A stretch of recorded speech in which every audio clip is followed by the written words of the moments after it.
The onus clearly lies with the country to get him back and give him and restore his dignity for a man who has fought for the country. General Mehta, coming to you now, there can really be no compensation for the Sepoy's lost years or the suffering of his family. But even then, what can the authorities do at this point to make up for the gross error?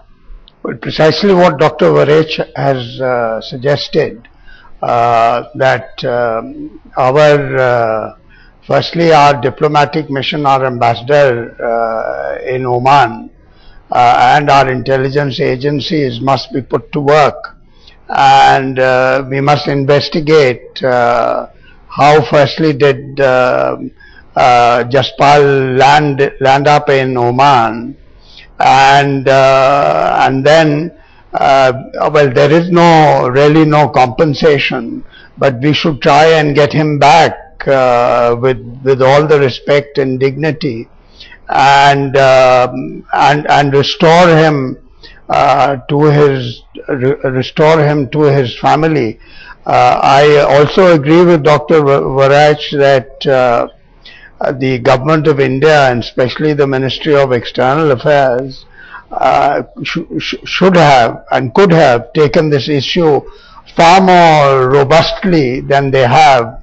After all, it's a matter of soldiers who have laid down their lives, or in this case, who have fought for the country and become prisoners of war.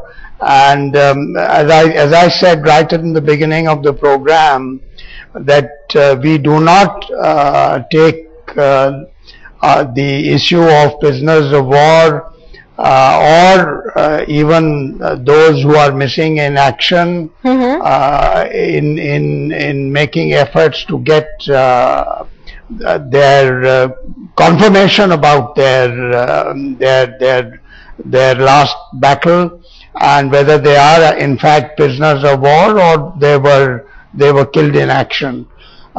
So this should be a lesson for the government of India and the Ministry of External Affairs, and more importantly, I think the army headquarters, the service headquarters should also get into this, because it's a matter of morale and welfare, a very serious matter of morale for the Indian army. If soldiers now get to know that this is how people who fought the 71 war were treated, then it's not a very good example. And so I endorse almost 100%, not almost, entirely 100%, everything that Dr. Varech has said, because she has been personally involved in this case.